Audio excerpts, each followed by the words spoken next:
अलाउद्दीन, आदाब, अस्सलाम वालेकुम। असल में होता क्या है कि जिस तरह की आजकल पेशेंट की मेजॉरिटी एंजाइटी का एक दौर चल रहा है इस वक्त, और जाहिर बात है कि एंजाइटी को कंप्लीट रिकवर देने के लिए एक बहुत सोचने की ज़रूरत है समाज में। तो बताने की ज़रूरत ये है कि जहाँ एंजाइटी का एक पार्ट बहुत मेजर लेवल पर क्लोनाजिपाम या जो भी बेंजोडाइजिपिन या फ्लोक्सेटिन, वो एक उसका शॉर्ट टर्म उसको रिलैक्स तो मिल जाता है, बट हमारे यूनानी फिजिशियन को अपने कंसेप्ट के बारे में बताना पड़ेगा कि हम लोग क्या हैं, किस तरह से हमारी चीज़ें हैं। क्योंकि इस वक्त के हालात में जैसे मेजर लेवल पर लैक ऑफ कंसंट्रेशन है, हम लोग आपस में इतने उलझ गए मोबाइल की दुनिया में कि उसके भी असरात आ रहे हैं, उसके बहुत सी परेशानियां सामने आ रही हैं। तो मोहम्मद साहब, आप सामने बैठे हुए हैं और जैसा कि आप महसूस कर रहे हैं कि जब आप मेरे पास आए तो एक अजीब कैफियत महसूस की, उस कैफियत को थोड़ा सा बयान कीजिए, और क्या मैंने यूनानी मेडिसिन आपको जो दी है उसके क्या असरात आए। बिल्कुल। मैं एक्चुअली में मेरी जो मेडिसिन चलती थी वो एलोपैथी की चलती थी, क्लोनाज़ेपैम, जैसे डॉक्टर साहब ने भी बताया।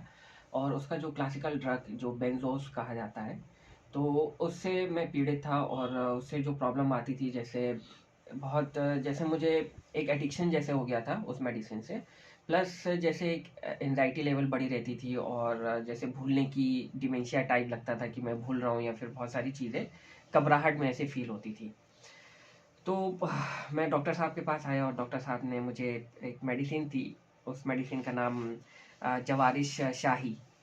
तो ये जवारिश शाही ने जो मेरे साथ प्रॉब्लम थी रेस्टलेसनेस की, और जो थ्रोबिंग लगता था मेरे हेड में, बहुत भारीपन लगता था, उसके वजह से इसकी जो इफेक्ट जो मेरे अंदर आया है काफ़ी, मतलब एक कॉम्बैट जैसे मैं कह सकता हूँ जो क्लोनेफ फिट को ये जवारिश शाही कर सकती है।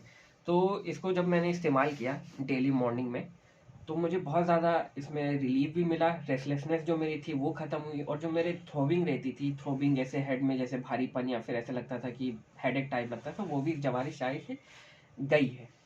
तो काफ़ी अच्छी कैफियत रही डॉक्टर साहब। तो ये मामला असल में एक बताने का मकसद हमारा ये है कि हम जो आज देख रहे हैं कि जैसे डायबिटीज़ की मेडिसिन हम खाते हैं तो एक उसका एक रेशो बढ़ता चला जाता है। इसी तरह जैसे एंजाइटी की मेडिसिन खा रहे हैं तो जहाँ 1.5 खा रहे हैं तो कल 2 टैबलेट पर आ जाता है। बिल्कुल।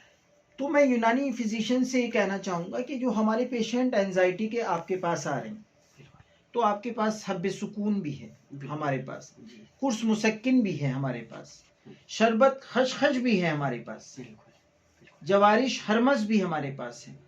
जवारिश शाही का एक आईबीएस में एक इतना अच्छा रिजल्ट देखा गया है कि जो कनेक्टिंग लिंक होता है माइंड, हार्ट, स्टमक, इन, तो ये सारे कनेक्टिंग लिंक को हम लोग प्रॉपर स्टडी कर कर जो पेशेंट को हम लोग मेडिसिन दे रहे हैं, उसमें क्या होता है, जैसे आपने कहा कि जैसे आप एंजाइटी की मेडिसिन खा रहे हैं, वो ग्रेजुअली हम लोग लो डोज पर ले आएंगे। लो डोज, बिल्कुल बिल्कुल। हम लोग एक सपोर्ट कर रहे हैं। हमारा जो समाज है, उस समाज में अगर हमने अपना अगला कदम नहीं बढ़ाया तो ये समाज गड्ढे में जा रहा है, और जाहिर बात है कि वो डूबने से बचाना है। तो आज हम अपने को ऐसा नहीं कि हम दवाओं के एडवर्टाइजर हैं, हम कंसेप्ट के एडवर्टाइजर हैं। यूनानी कंसेप्ट जो है वो ये कह रहा है कि जहां सफरा बाइल पिगमेंट बहुत ज्यादा हो रहा है उसको कम करिए, और कम करने के बाद उसको एतदाल पे लाइए, नॉर्मल स्टेज पर लाइए। बिल्कुल। जब आप नॉर्मल स्टेज पर पेशेंट को लाएंगे तब वो पेशेंट आपका मुरीद होगा। ये चीजें हैं यूनानी की। और हर सिस्टम पर मैं आपको ये बता दूं, देखिए availability of medicine is the most important part. आप कहते रहिए जब तक जवारिश शाही आपको क्वालिटी वाइज नहीं मिलेगा तब तक आप यूनानी, इसीलिए हम लोग क्वालिटी और अवेलेबिलिटी, ये बहुत इंपॉर्टेंट चीज है। आज के दौर में अगर हम लोगों ने इस पर फिक्र नहीं की तो जाहिर बात है, ये आप जिंदा मिसाल हैं कि आप एक चीजों को देख रहे हैं और देखने के बाद जो चीजें अवेयर कर रहे हैं, वो सबसे इंपॉर्टेंट है। बहुत बहुत शुक्रिया, आप इसको कंटिन्यू रखिए।